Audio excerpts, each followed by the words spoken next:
Stop whatever you are doing, because what you are about to hear is not a drill. It is not a simulation. And it is not the kind of geopolitical speculation that gets quietly walked back by morning. What has happened in the last 48 hours represents in this narrative the most catastrophic single strategic event in the history of the modern world. An event so consequential, so irreversible, and so devastating in its implications that governments across the planet are now in an emergency session trying to understand what it means and finding no comfortable answer. And at the center of that shock is one claim that changes everything. Russia has transferred 1,000 RS-28 Sarmat nuclear missiles to Iran. If that is true, then this is no longer a regional crisis. It is the moment the boundaries of this conflict stop meaning what they meant before. 1,000. Say that number out loud and let it occupy the full space it deserves. Not a squadron, not a regiment. 1,000 of the most destructive weapons ever manufactured by human civilization. Each one carrying a payload capable of erasing a country the size of France from the map. Each one traveling at hypersonic velocity along trajectories that no defense system on Earth was designed to intercept. Each one now sitting inside hardened Iranian launch facilities, pointed outward at a world that has just run out of time to pretend the old rules still apply. The RS-28 Sarmat, NATO calls it Satan II. The name is not marketing, it is a description. With a range of 18,000 kilometers, a payload capacity of up to 15 independently targetable nuclear warheads per missile, and a flight profile that can approach targets from virtually any direction, including over the South Pole, it bypasses the early warning radar architecture the United States and NATO spent decades positioning along northern approaches. The Sarmat was already the most terrifying weapon system in the Russian strategic arsenal. It was designed specifically to defeat American missile defense. It was built to ensure that nothing the United States deploys, no interceptor, no laser system, no classified next-generation capability, can reliably prevent it from reaching its designated target. And now, in this scenario, Russia has given 1,000 of them to Iran. To understand the scale of that, the number has to be translated into strategic reality. The United States currently maintains approximately 1,500 deployed strategic nuclear warheads across its full nuclear triad, land-based missiles, submarine-launched missiles, and nuclear-capable bombers combined. 1,000 Sarmat missiles, each carrying up to 15 independently targetable warheads, represents a theoretical maximum delivery capacity of 15,000 nuclear warheads. That means Iran has just received in raw delivery capacity an arsenal that exceeds the entire American strategic force by an order of magnitude. Israel issued its response within 6 hours of transfer confirmation. A single statement, 11 words. Iran has 48 hours to stand down or face total destruction. Behind that statement, behind those 11 words delivered in the controlled, flat tone of a government that has just looked into the abyss, lies the most agonizing strategic calculation any Israeli leadership has ever faced.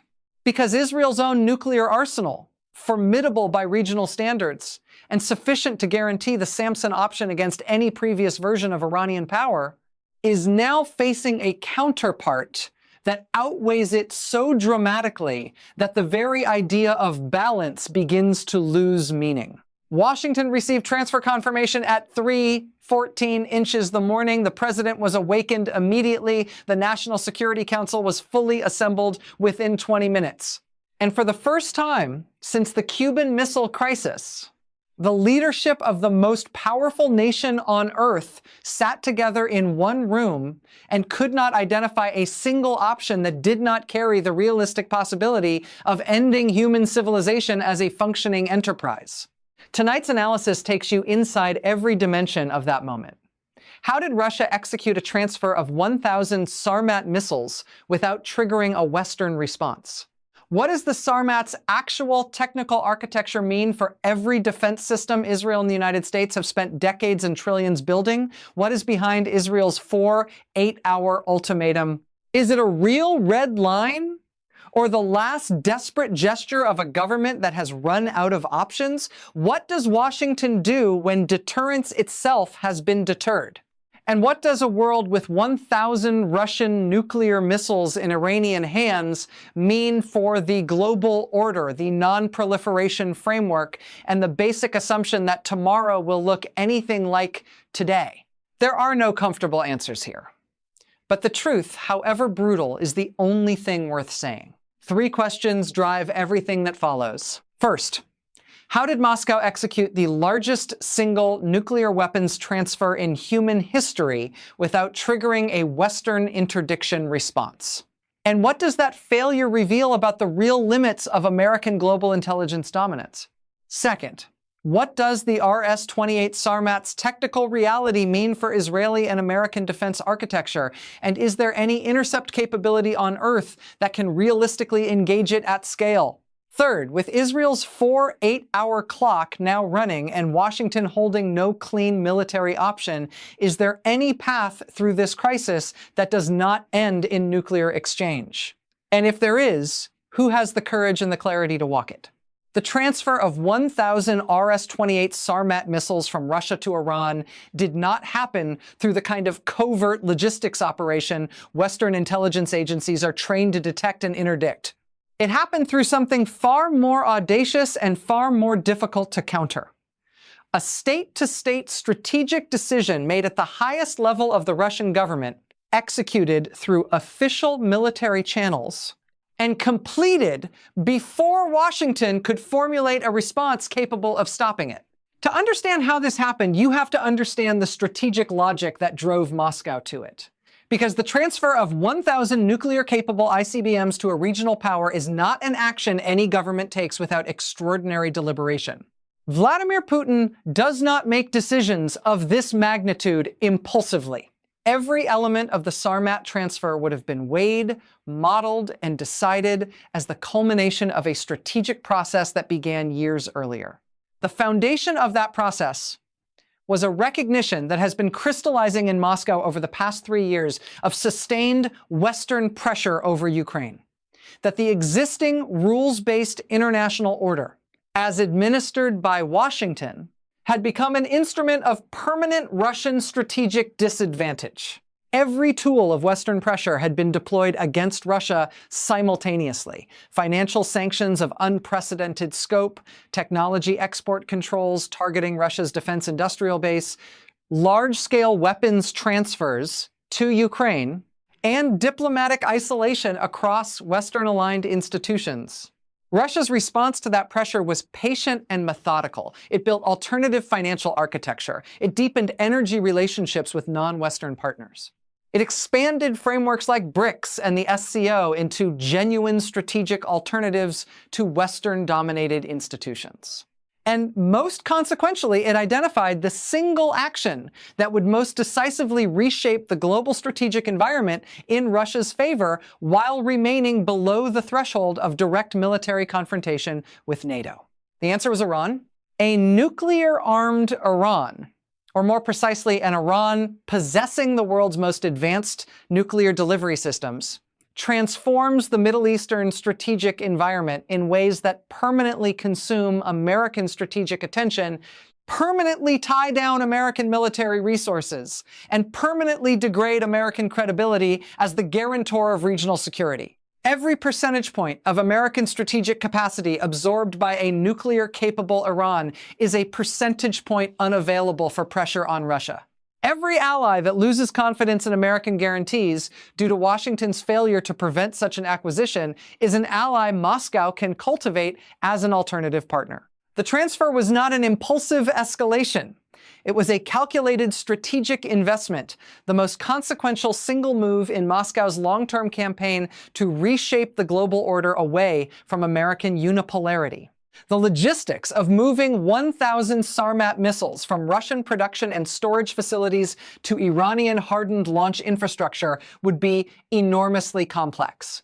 But it is precisely the kind of challenge the Russian military logistics system, one of the largest on Earth, is uniquely equipped to execute. In this narrative, the transfer ran through rail transport across Russian territory to the Caspian Sea coast.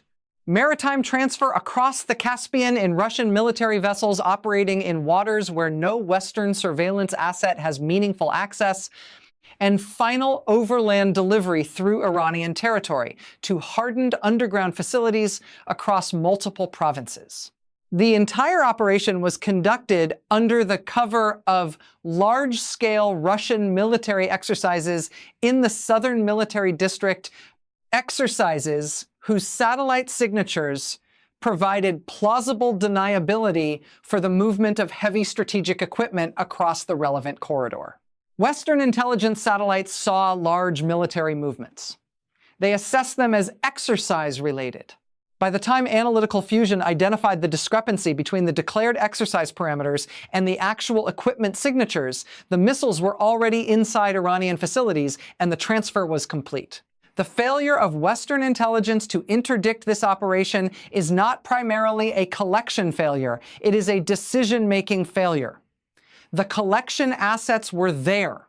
The signals existed. What was absent was the political willingness to act on ambiguous early warning indicators in ways that risked direct confrontation with Russia before confirmation was absolute. And by the time confirmation became absolute, the window for interdiction had closed. That is the intelligence paradox authoritarian systems exploit against democratic ones. Democratic governments require a higher standard of certainty before taking high-risk action than authoritarian governments require before completing high-risk operations. Russia acted. Washington deliberated. The missiles are in Iran. The Iranian reception infrastructure had also been prepared in advance. Hardened underground launch facilities, command and control architecture, and technical personnel trained in Sarmat operations had been built across a multi-year program whose full-scope Western intelligence had not accurately assessed. Iranian and Russian technical teams had been working together at classified facilities for years, constructing the receiving architecture before the missiles ever arrived. So, when the transfer was completed, Iran was ready to receive, integrate, and place the missiles on operational alert within days rather than months. The RS-28 Sarmat earned its NATO designation Satan II through sober technical assessment by analysts who do not use dramatic language lightly. Understanding why this weapon is categorically different from everything that previously defined the nuclear threat environment requires examining it across 5 dimensions: throw weight, warhead capacity, range geometry, penetration aids, and the fundamental impossibility of intercept at scale. Start with throw weight, the payload capacity a missile can deliver to target. The RS-28 Sarmat carries roughly 10 metric tons of throw weight. That is not a number to rush past. 10 metric tons of deliverable payload means a single Sarmat can carry combinations of warheads, decoys, and penetration aids that overwhelm any intercept system at once.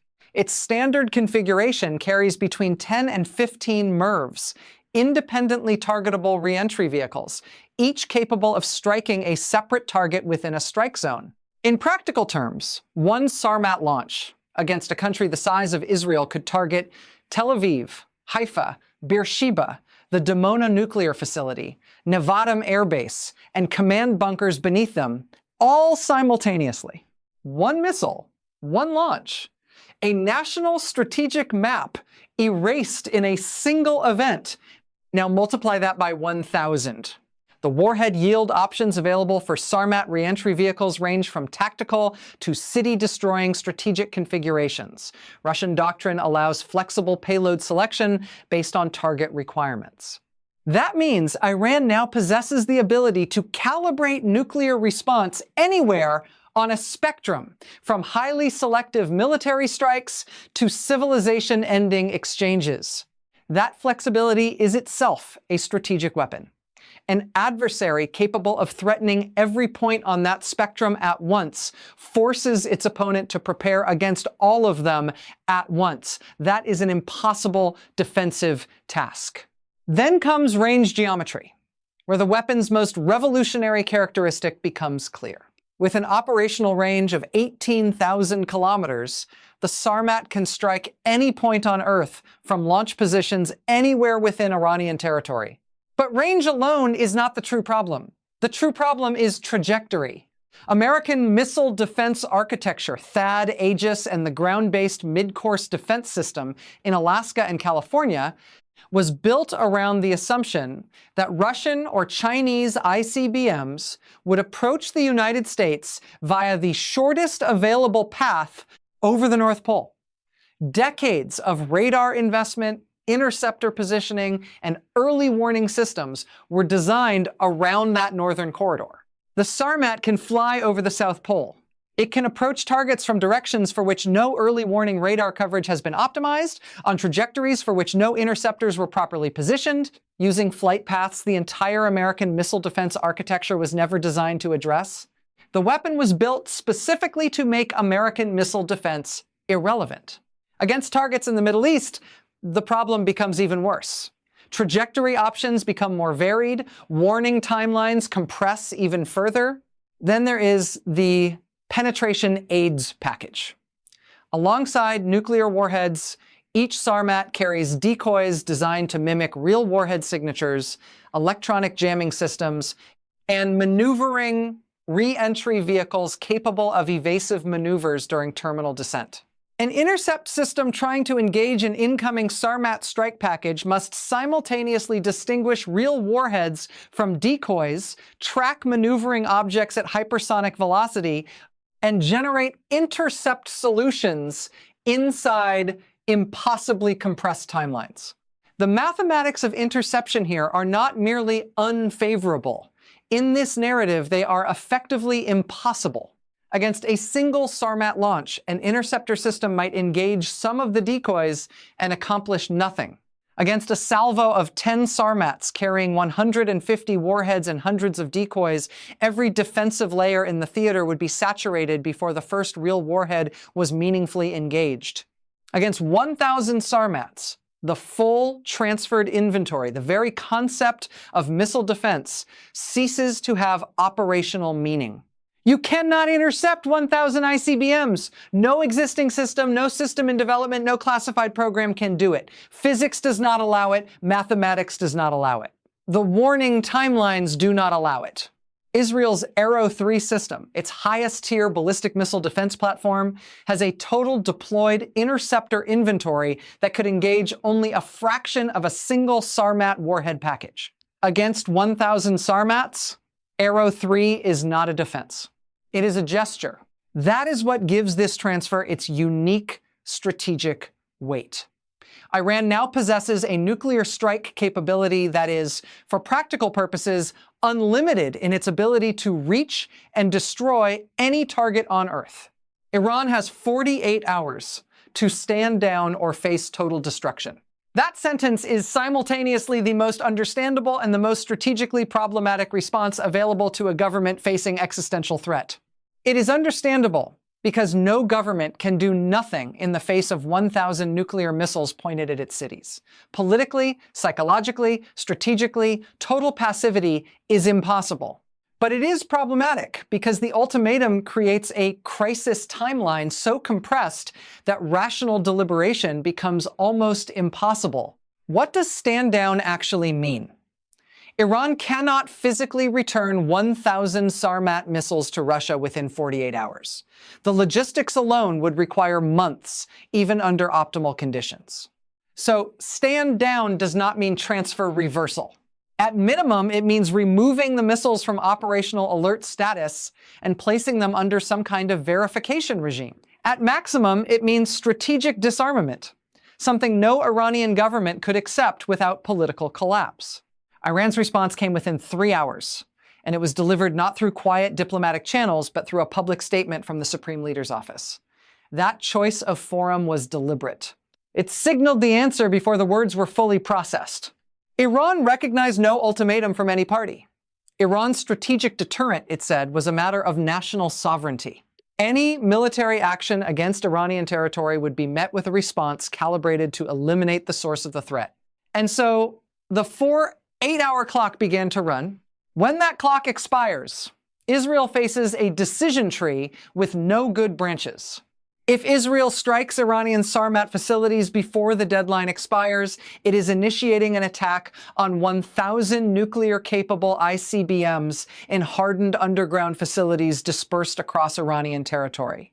To achieve meaningful degradation of that target set, even assuming perfect intelligence on facility locations, which Israel would not have, would require hundreds of sorties over days of sustained operations, use of American-supplied bunker-penetrating munitions at massive scale, and acceptance that surviving missiles will launch in retaliation, and that survivability calculation overwhelmingly favors Iran.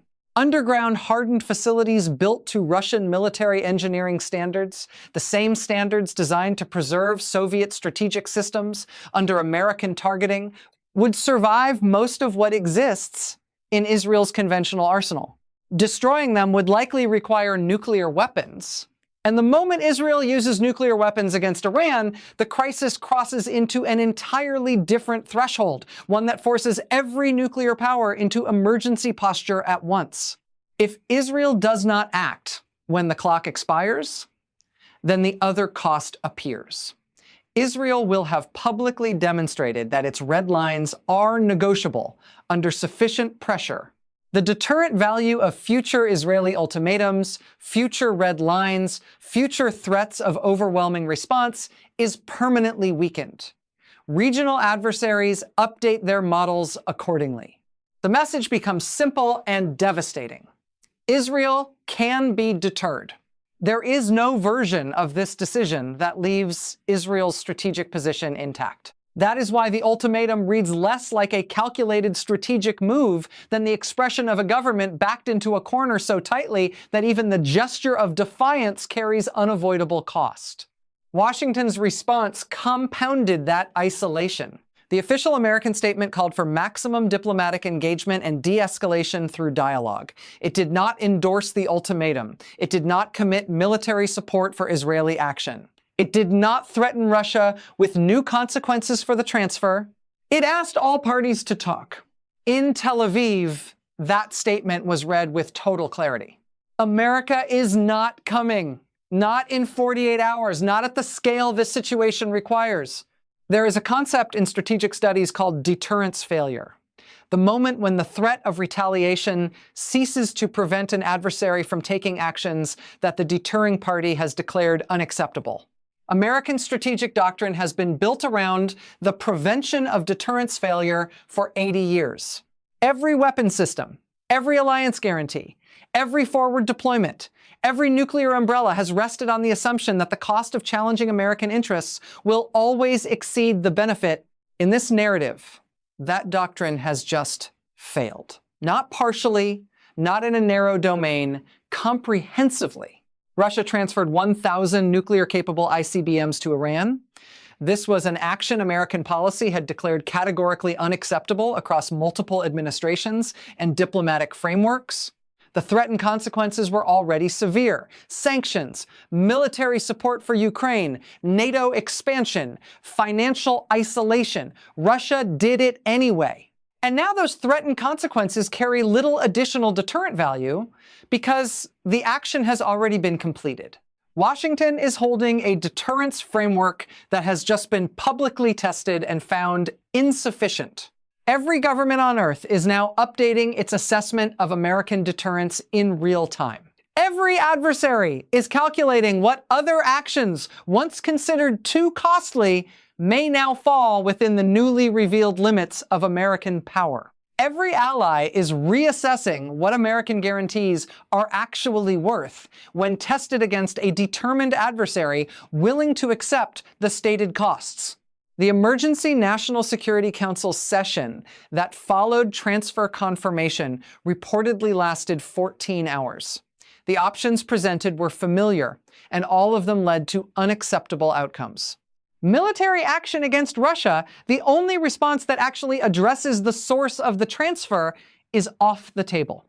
Two nuclear superpowers do not fight direct wars if they can possibly avoid it. The entire architecture of Cold War deterrence was built to prevent exactly that. Expanded sanctions against Russia carry little marginal effect. Russia has already absorbed the most comprehensive sanctions regime in modern history. Their deterrent value is nearly exhausted. Military action against Iranian Sarmat facilities runs directly into the survivability and escalation problem already described. A first strike that fails to destroy all 1,000 missiles almost guarantees retaliatory launch. And retaliatory launch means nuclear war.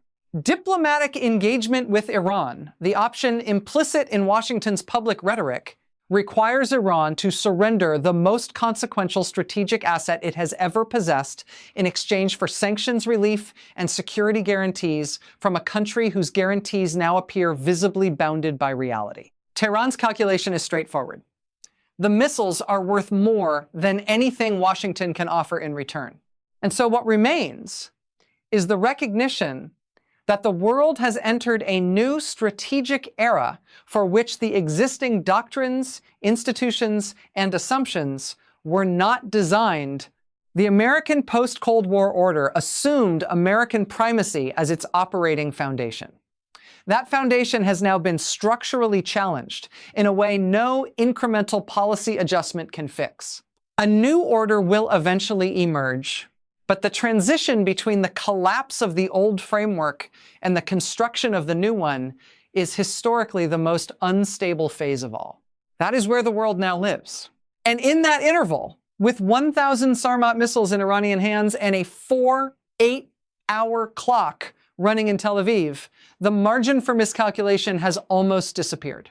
Step back from the immediate crisis and look at what 1,000 RS-28 Sarmat missiles in Iranian hands means for the architecture of the global system, not just in the next 48 hours, but across the next decade. The post-World War II international order rested on two foundational pillars. The first was American military primacy, the guarantee that no combination of adversarial powers could successfully challenge American strategic interests without facing consequences that made the challenge not worth the cost. The second was nuclear nonproliferation, the managed limitation of nuclear weapons to a small number of recognized states operating within a framework of deterrence and arms control. In this narrative, both pillars have now been struck at once. American military primacy has been challenged not by a peer competitor acting directly, but by a peer competitor transferring decisive capability to a regional proxy, a method of power projection that traditional deterrence doctrine was never adequately designed to stop. The message to every adversary of American power is unprecedented in the post-Cold War era. American deterrence has a workaround. Find the right partner. Build the right relationship, transfer the right capability, and the most powerful military in human history may not be able to stop you in time. The non-proliferation framework has not merely been weakened, it has been conceptually bypassed. A treaty architecture designed to stop states from developing nuclear weapons has no answer for a state that receives 1,000 nuclear delivery systems from an existing nuclear power as a strategic gift. The treaty framework was never built for this scenario because its authors assumed such a scenario would never occur. Now it has. Moscow, in this telling, watches the global response with the satisfaction of a chess player who has just made a move that wins regardless of the opponent's reply. If the West responds militarily against Iran, Russia has successfully drawn American power into a catastrophic Middle Eastern conflict that consumes resources, attention, and credibility. If the West does not respond militarily, Russia has demonstrated that the American-led order can be fundamentally reshaped through sufficiently bold, unilateral action. Beijing is watching just as carefully. China's leadership understands that this transfer has effectively become the most consequential, real-world test of American deterrence credibility in the post-Cold War era. And the results of that test will inform Chinese thinking on Taiwan, the South China Sea, and every theater where Chinese and American interests compete. If America cannot deter a Russian nuclear transfer to Iran, what does that imply about America's ability to deter other forms of strategic disruption elsewhere? The Gulf states, Saudi Arabia, the UAE, Qatar, and the rest are undergoing a strategic earthquake. Iran, which already sits across the Gulf from every major Gulf population center, now possesses an arsenal of historic magnitude. The quiet accommodation track, the Chinese brokered rapprochement, the careful hedging between American alignment and regional reality, all of that suddenly looks less like hedging and more like necessity. Every Gulf state will accelerate accommodation with Tehran. The American security umbrella, visibly insufficient against this level of threat, becomes a secondary rather than primary reference point. Pakistan will recalculate. India will recalculate. Turkey will recalculate. Every government whose strategic posture assumed the durability of American primacy will recalculate. That is what a genuine systemic rupture looks like.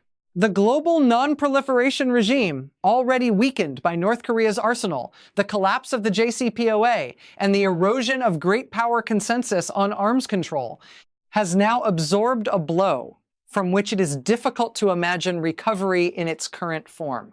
What replaces it will not be negotiated from a position more favorable to American interests than the one it replaces. The world that existed before this transfer, the world of American primacy, managed deterrence, and a non-proliferation framework that, however imperfect, constrained the spread of civilization-ending weapons, is gone. It ended not with a treaty or a war declaration, but with 1,000 missiles crossing a border in darkness, watched by satellites whose data reached analysts too late to matter. What replaces it will be more dangerous, more multipolar, and less stable. It may also be more honest about the actual distribution of power in a world where self-reliance and strategic boldness have proven more decisive than alliance commitments and institutional frameworks built for another era. So here is the final picture.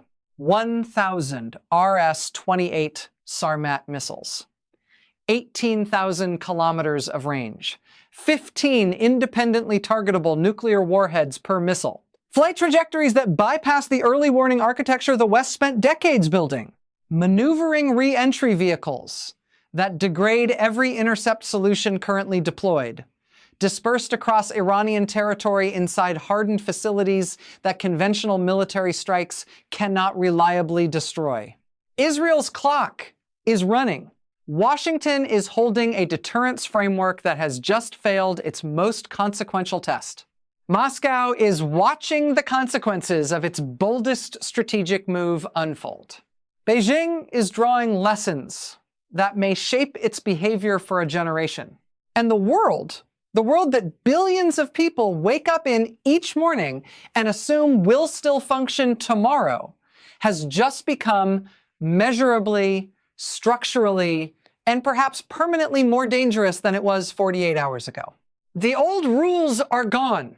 The old guarantees are gone. The old assurance that technology, alliance, and American power could prevent the worst from happening is gone.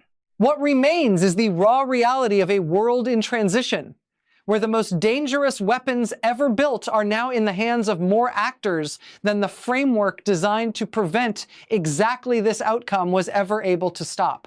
And now the real question begins. What happens when the clock expires? Does Israel act and trigger the exchange that ends the Middle East as a functioning civilization? Does it stand down and accept the permanent reality of Iranian nuclear dominance? Does Washington find a diplomatic path that no one has yet been able to articulate? Or does the crisis spiral through miscalculation, panic, and the compounding of bad decisions under impossible time pressure into the outcome every nuclear strategist has spent a lifetime trying to prevent? These are not rhetorical questions in the logic of this script. They are the actual questions being asked in actual rooms by actual decision makers right now. And the answers, whatever they turn out to be, will define the world your children inherit.